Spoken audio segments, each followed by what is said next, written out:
milí naši hostia, milí naši príbuzní, vítam vás srdečne na dnešnom vianočnom večierku, na vianočnej besiedke, ako vidíte za mnou. Chcela by som vám teda ešte raz privítať. Ospravedlňujem sa, že máme trošku menší časový skok, bolo to mierne náročné, nakoľko nám zavreli hlavný vchod. Mali sme problémy aj s rozhlasom, ktorý nám tu hral až do 3:30 v kuse. A nejak sme to zvládli. Chcela by som v prvom rade poďakovať deťom, ktoré boli ochotné so mnou nacvičiť tento program. Ak budeme robiť nejaké chyby, prosím, ospravedlňte nás. Mali sme na to málo času, pretože sme to nacvičovali počas vyučovacích hodín aj počas poobednejších časov, kedy sa nám podarilo niektoré deti teda vychytať od vás, aby mohli po obede ostať tu. Túto vianočnú besiedku sme si pripravili aj preto, aby sme ukázali, že sme šikovní, že sme jeden statočný a silný kolektív, ktorý drží spolu. Decká sa majú radi a všetci spolu dobre vychádzame. To, že sú konflikty, je to bežné, konflikty majú aj dospelí ľudia. Takže ešte raz vás srdečne vítam. Milí rodičia, milí starí rodičia, a tak ako tu majú deti svojich rodičov, ja by som chcela pozdraviť aj mojich rodičov, ktorí prišli podporiť mňa a prišli sa povedať, ako to mne dopadne. Mám tu aj moje deti, takže srdečne vítam takisto. A môžeme začať takto.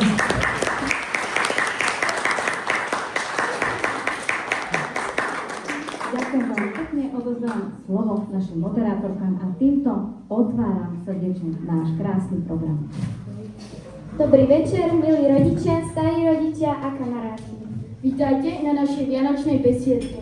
Dnes vám chceme ukázať, čo pre nás znamenajú Vianoce. Bude to o rozprávke, svetle, smiechu A o chvíľach, keď sme spolu.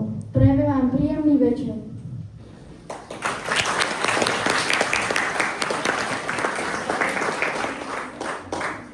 Na začiatok vás pozveme do rozprávkového sveta, ticha a pohybu. Uvidíte tanec, ktorý rozpráva bez slov. Tanec na hudbu Labutie jazero. Prosíme o potlesk pre naše dve labute.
Vianoce sú aj o svete, Nie o tom, ktoré svieti zlám. ale o tom, ktoré svieti v nás. Teraz uvidíte vystúpenie, ktoré sa volá Svetlá Vianoc. So this is Christmas, and what have you done? Another year over, and a new one just begun.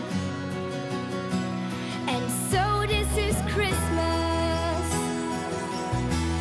I hope you have fun. The near and the dear one, the old and the young.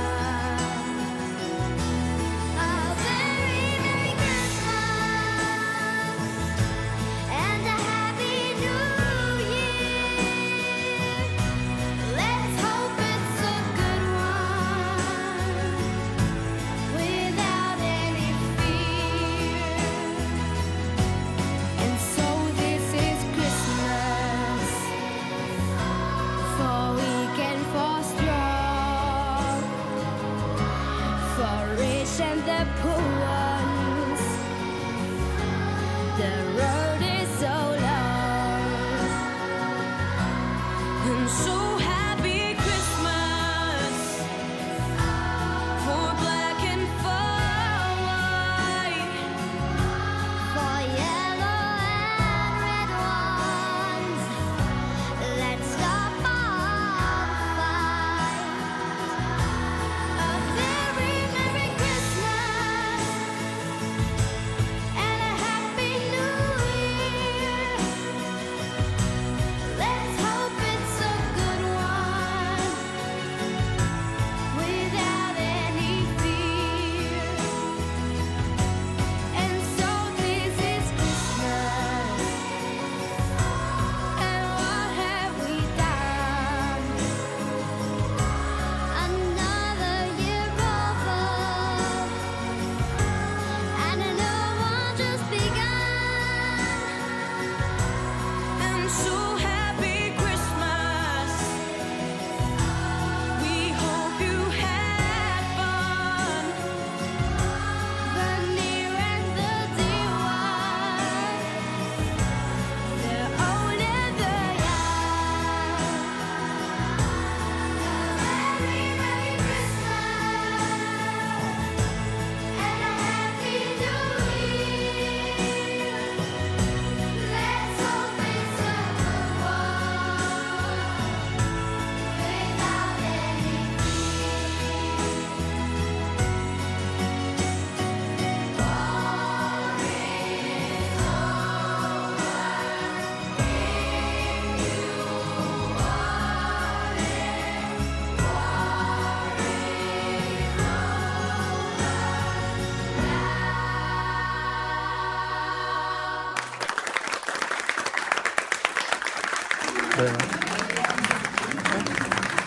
A teraz trochu smiechu. Lebo aj Vianoce sa majú niesť s úsmevom. Pozrite si krátky vtip zo života.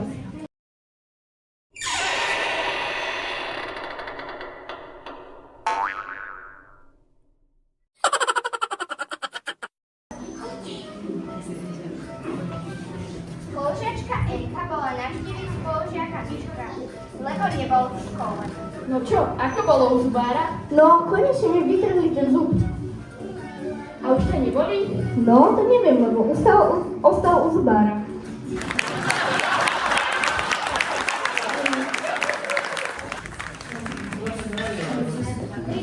Poznáte rozprávku Tri oriešky pre Popolušku?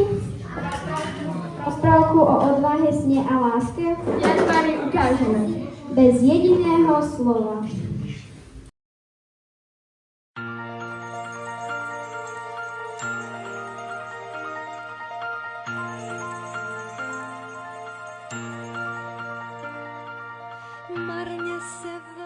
Popoluška žila v dome, kde musela každý deň tvrdo pracovať. Zametala, umývala a poslúchala príkazy, aj keď jej bolo smutno. Macocha jej rozkazovala a nikdy nebola spokojná. Dorotka sa obdivovala v zrkadle a na Popolušku sa pozerala zhora. Popoluška mlčala a znášala všetko s pokorou. A keď jej macocha zo zlomyselnosti kázala prebrať hrach a šašovicu, prišli jej na pomoc kamarátky holubičky.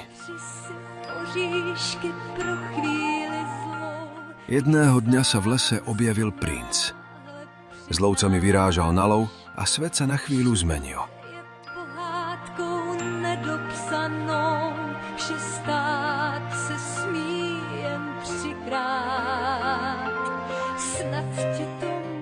Otec sa vrátil domov a priniesol Popoluške 3 oriešky. V ich vnútri sa ukrývala nádej. Keď Popoluška otvorila prvý oriešok, stala sa lovkyňou. Popoluška chodievala do lesa skoro každý deň so svojom tátošom Juráškom a na ceste ju sprevádzala sovička Rozárka.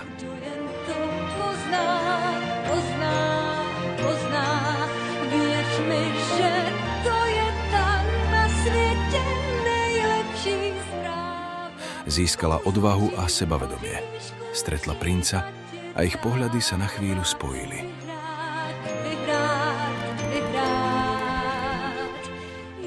Skôr než ju spoznal, tajomne zmizla.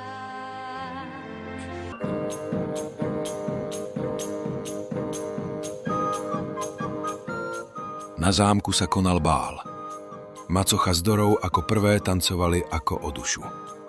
Macocha mala kožuch z pravej líšky a klobúk až z ďalekej Indie. Dora, krásavica z dvora, mala červené šaty z odvábu a kašmíru predkávané zlatou niťou. Obe verili, že si princ všimne Doru a požiadajú o ruku.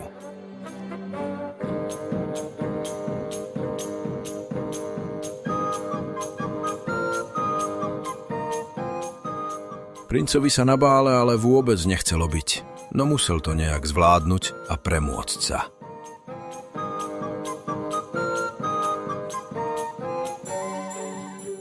Tieto formy zábavy vôbec nemal rád a obzvlášť tento bál, pretože sa jeho kráľovskí rodičia rozhodli, že mu na tomto bále vyberú budúcu nevestu.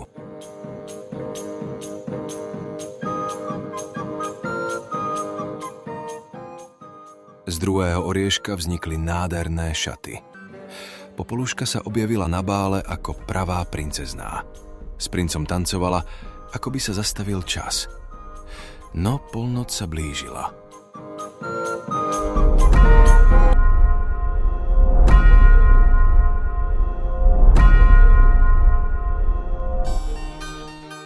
Popoluška musela újsť. Pri úteku stratila črievičku. Princ ju zdvihol a sľúbil si, že dievča nájde.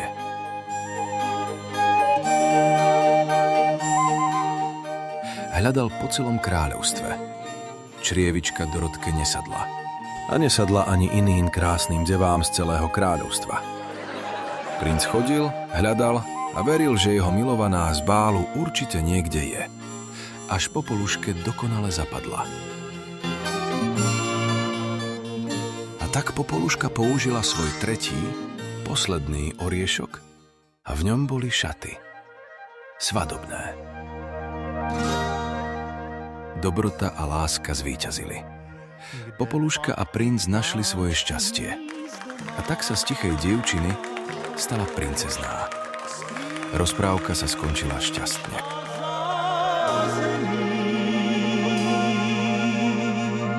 Vždyť ešte léčky málo znáš,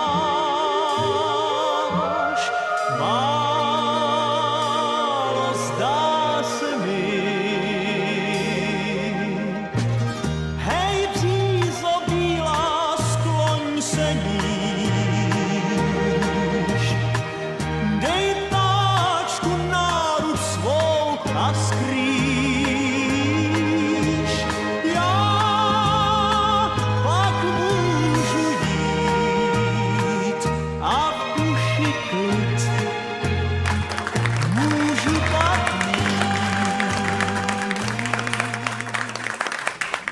Teraz nám niektoré dievčatá zaspievajú pesničku Tichá noc.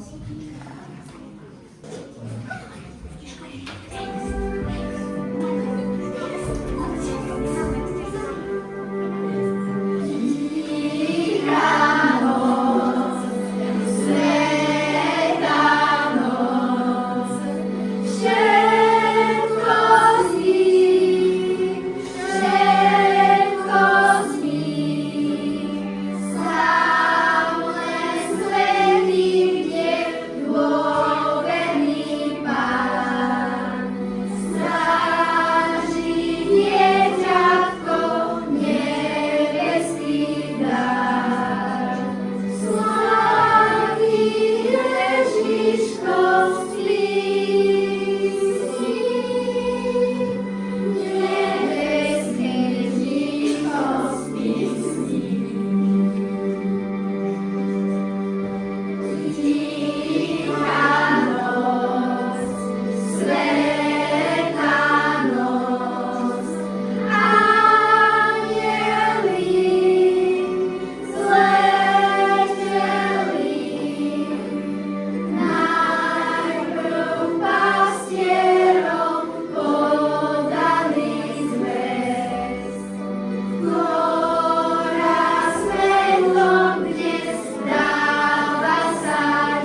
ponaučenie. A táto bude aj veľmi vtipná. Uvidíte, že na Vianoce sa môže zmeniť každý. Dokonca aj vlk.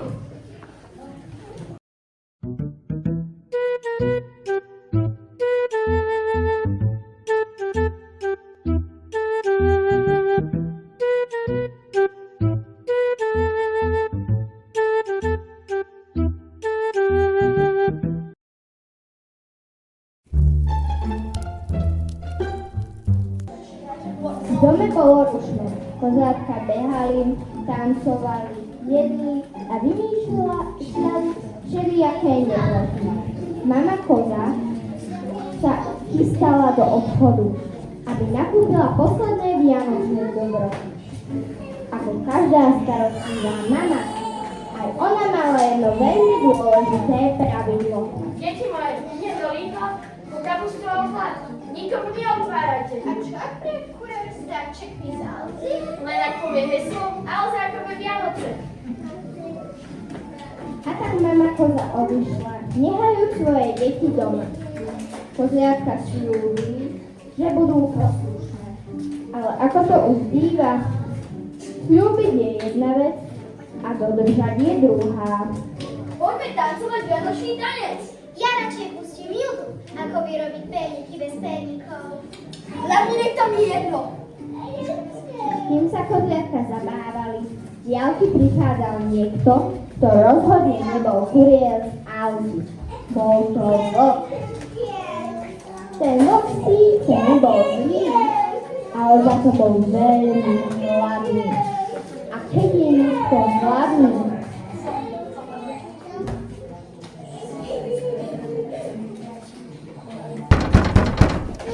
Otvorte, detičky, prinášam darčeky. A aké je heslo? Merry Christmas.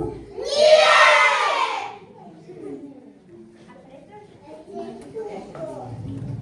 a pretože vlci dnes držia krok s tobou, aj tento mal mobil a ochotne googlil, čo treba povedať, aby mu kožiatka otvoril.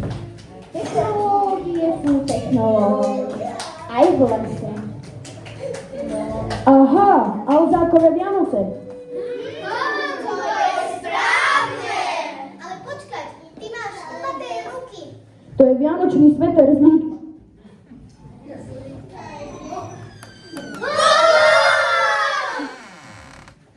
A tak zistili pravdu. Pred dverami nestál kuriér, ale vlk. Našťastie to nebol ten strašný vlk z rozprávok, skôr hladný a trochu nešikovný. V dome vypukol zmetok. Koziatka behali sem a tam a vlk sa ju márne snažil presvedčiť, že chcel niečo malé povedať, najlepšie sladké. Našťastie tu bolo najmladšie koziatko Lili, ktoré malo dobré srdce a ešte lepší nápad. Ja len chcem niečo malé posúť. Napríklad línecké koláčiky. Počkaj, ak sľúbiš, že nás nezješ, dáme ti koláč a povolíme selfie s nami. Fakt? Môžeš ma na Instagram dať? Sme koziatka tiktokové a vlkovi follow dáme. Čo tu vyvádzate? Ja len nesiem pre vlgulica lesnadry. A práve v tej chvíli prišiel niekto, kto nečakane zachránil celú situáciu. Poštár, teda skoro Santa kuriér, s balíkom. Ale nie obyčajným. Balíkom pre vlka. A keď mama koza zistila, čo je vo vnútri, prišla veľká zmena. To sú moje vianočné, bezlepkové, bezmesité, bezglutamánové a bezlaktozové granule za akciovú cenu. Tak to si mal povedať, že si vegetarián. A tak sa ukázalo, že tento vlk nie je žiadny strašiak z rozprávky, ale hlavný sused, ktorý práve objavil čaro vianočných koláčikov. A keďže mu veľmi chutili, rozhodol sa, že odteraz bude vegetarián. Možno nie navždy, ale aspoň počas jedného. Tak vidíte, že aj vlk môže byť dobrý, keď mu dáte koláč. A ja slúbim, že viac nikoho nezjem. Iba linecké koláčiky, lebo som od dnes vegetarián. Aké ponaučenie z toho plynie? že aj rok sa môže zmeniť, keď mu niekto podá kolár. A že Vianoce sú najmä o tom byť k sebe dobrý. Tak teda, veselé Vianoce všetkým zvieratkám, aj tým veľmi hladným. Kozliatka, kozliatka, kde sa skrýva on? Tu! Zrušil konto na TikToku, pretože je tu. Mamička, kozička, kdeže si bola? Lidi nám pečivo z pece kúpila. Hej!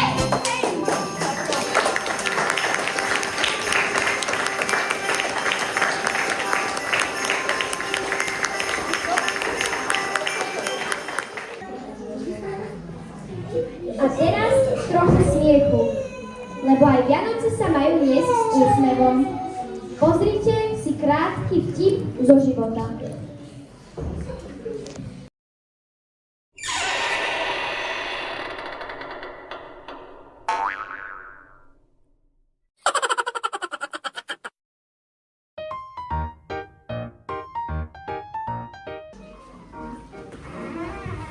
Pani učiteľka náboženskej výchovy sa pýta na hodine náboženstva žiakov. Deti, je to chlpaté a behá to po stromoch. Čo to je? Pani katechetka, ja by som odpovedal, že je to veverička, ale jak vás poznám, je to Ježiš. Dovidenia.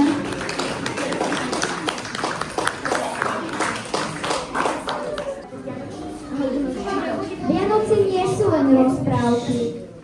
Sú to aj obyčajné chvíle. Teraz vám povieme, Čo pre nás znamenajú Vianoce?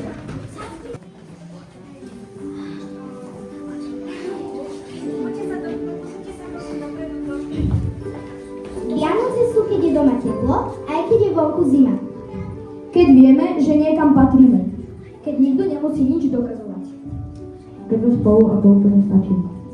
Keď stačí obyčajné objatie. Keď sa na seba usmejeme.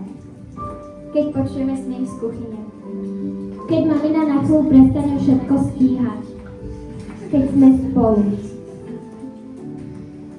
Keď mama na chvíľu prestane všetko stíhať. Keď telefón ležia bokom. Keď je ticho príjemné. Keď máme čas. Keď sa nemusíme nikam ponáhľať. Keď sa svet spomalí. Keď sa môžeme smiať nahlas. Keď cítime pokoj. Keď je doma teplo. Keď sa máme radi. Keď ocko sedí a počúva. Keď sa tešíme už cestou domov. Keď sme doma. Keď sa pri stole pozeráme jeden na druhého.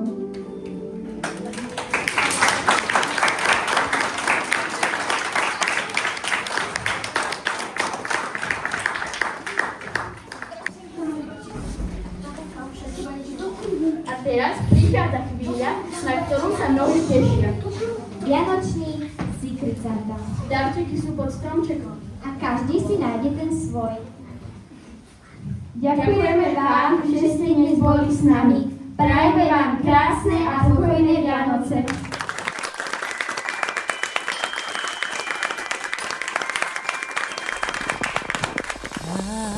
Ho, ho, ho!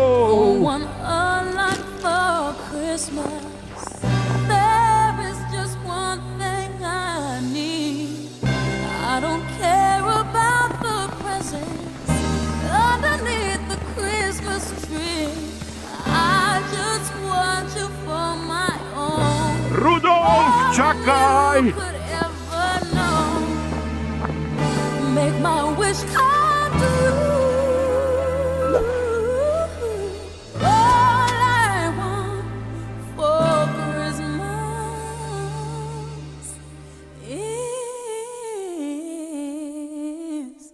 you.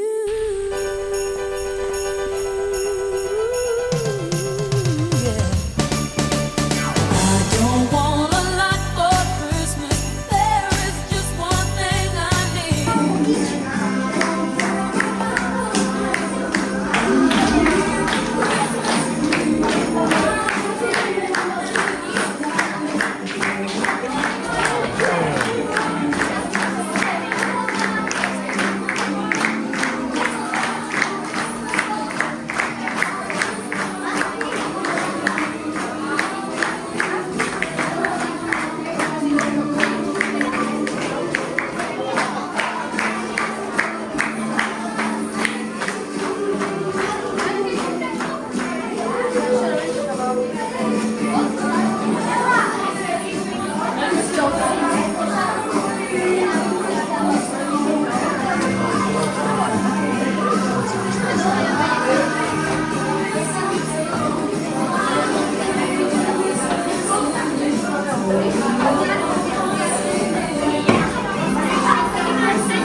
Milí priatelia, ďakujem vám veľmi pekne, že ste vydržali s nami túto našu mierne trápnu chvíľku a myslím, že sme sa zabavili všetci. Detská, ďakujem veľmi, ste skvelí a nebudete smutní. Určite si tam nájdete aj niečo, čo vás pobaví a nie on rozplače.